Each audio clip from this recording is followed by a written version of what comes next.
சென்னையை பொறுத்த வரைக்கும் என்ன தகவல் அப்படின்னா, எல்லாமே அருமை தான், ஓகே தான். ஆனால் இங்கே யார் வீட்டில் போய் ஸ்டே பண்ணுறது? யார் இன்வைட் பண்ணுவாங்க? ஏதோ நமக்கு தோதானா தான் சென்னை. ஓகே. ஒரு நேர்கோட்டு பயணத்தில் படிநிலை அப்படின்றது ஒரு அவசியம். ஓகே. ஸ்டெப் அப்படிம்பாங்க. அப்படின்றப்போ யாராவது என்னை இன்வைட் பண்ணணும். இப்படி தான் நான் சென்னைக்கு வந்தேன். சரி, சென்னையில் நமக்கு எல்லாருமே நம்ம ஆர்டிஸ்ட் எல்லாரையும் நம்ம புக் பண்ணியிருக்கோம். சென்னையே நமக்கு தோதான இடம் தான். எங்கே வேணால் போய் ஸ்டே பண்ணலாம். எவ்வளோ ஃபெசிலிட்டி கிடைக்குன்னு நினச்சி தான் நான் சென்னை வந்தேன். கடைசியில் பார்த்தா எத்தனை பேரோட வீட்டுக்கு நான் போனேன். எவ்வளோ நாள் காத்திருந்தேன். எனக்கு எந்த ரிசல்ட்டுமே கிடைக்கல. இப்போ திரும்பவும் நான் சென்னைக்கு வந்துட்டு அங்கங்கே என்ன போய் சுற்றுறதுன்றது எனக்கு தோதாகாது.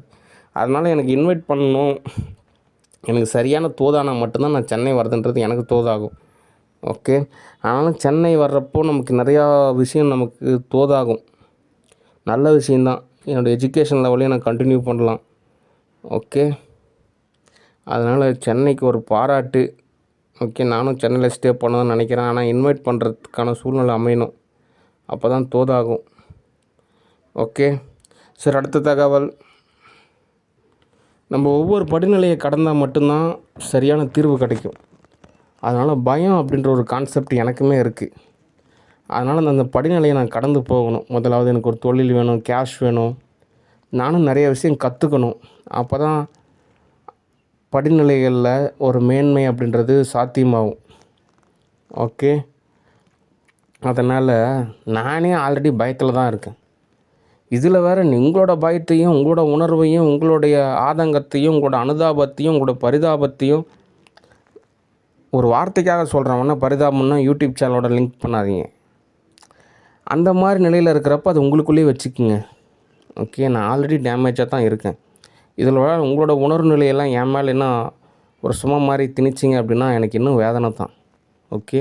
அதனால் நான் மட்டும் என்ன பண்ண முடியும்? ஓகே. நான் ஒரு டைரக்டர். என்னால் மூவிஸ் தான் தோது பார்க்குறதுன்றது எனக்கு ஓரளவு தோதாகும். ஓகே. அதனால் எல்லா விஷயந்தான் தோது பார்க்கணும். அதனால் அவசரப்படாதீங்க. என்கிட்ட ஒரு கேஷ் இருந்துச்சு அப்படின்னா எனக்கு ஒன்றும் தெரிவிக்காது. நான் ஓரளவு எல்லாமே தோது பார்ப்பேன். ஓகே.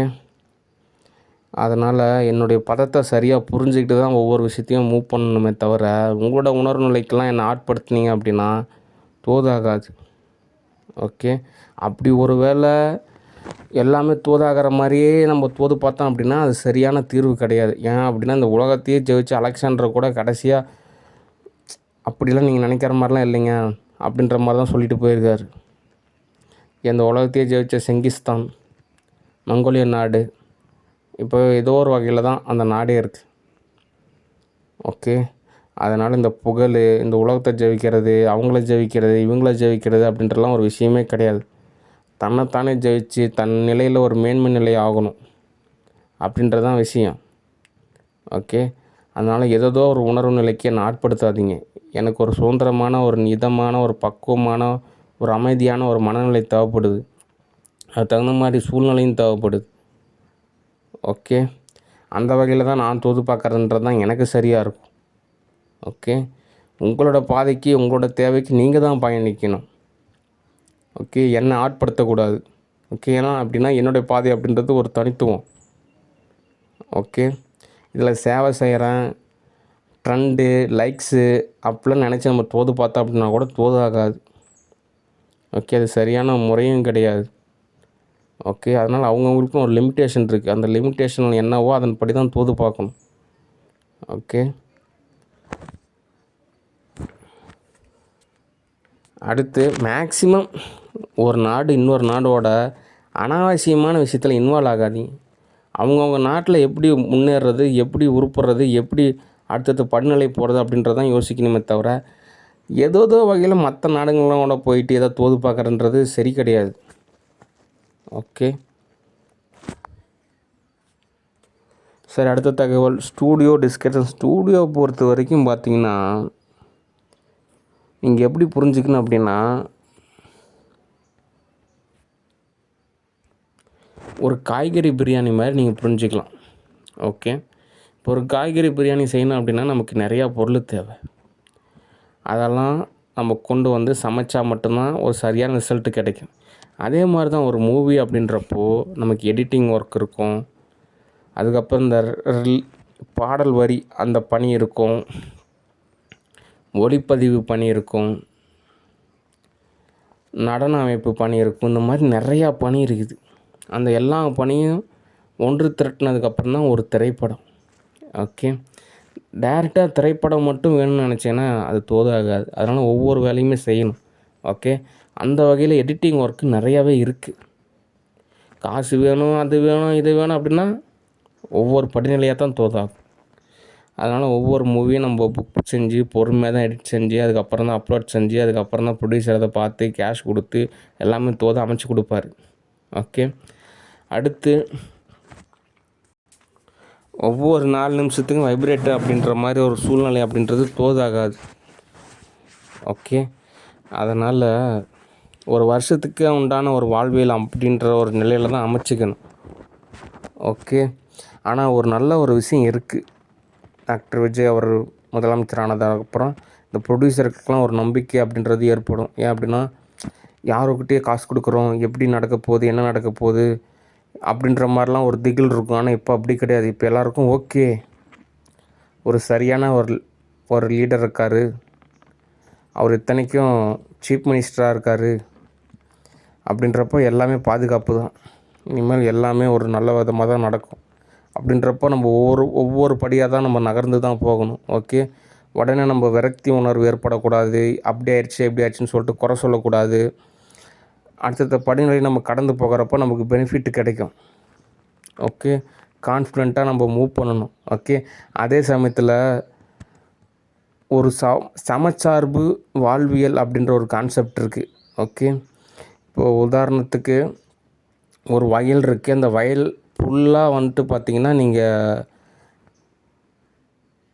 ஏதாவது ஒன்று விதைக்கிறப்ப தான் உங்களுக்கு உண்டான அறுவடை அப்படின்றது கிடைக்கும். ஒரு குறிப்பிட்ட பகுதியில் மட்டுமே நீங்கள் ஏதோ ஒன்று விதைச்சிங்க அப்படின்னா அந்த பகுதியில் மட்டும்தான் உங்களுக்கு ரிசல்ட்டு கிடைக்கும். ஓகே.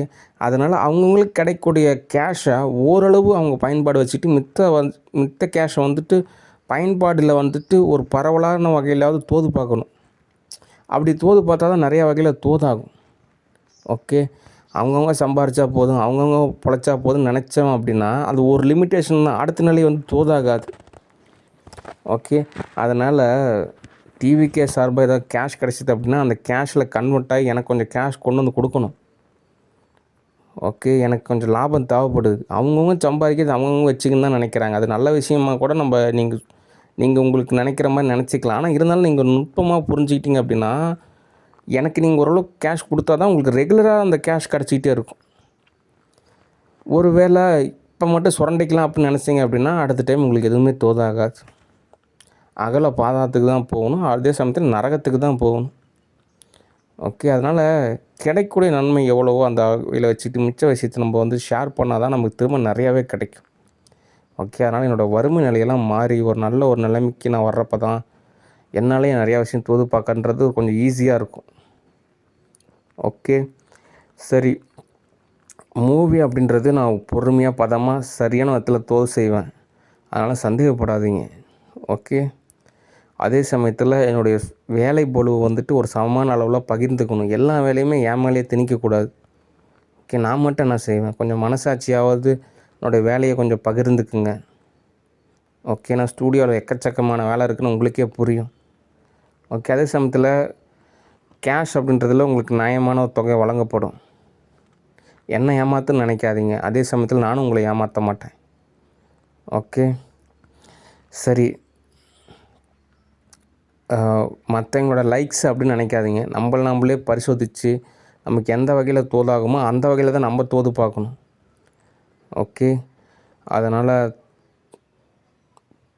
தன்னிலை மேம்பாடு அப்படின்ற ஒரு விஷயத்தில், அகநிலை அப்படின்ற ஒரு விஷயத்தில் பொறுமை, பதம், பக்குவம் அப்படின்றது மிகவும் அவசியம். ஓகே. சரி. நேரில் மீட் பண்ணால் தான் நிறையா விஷயம் தோதாகும். ஓகே. சரி. நன்றி. வணக்கம். பாய்.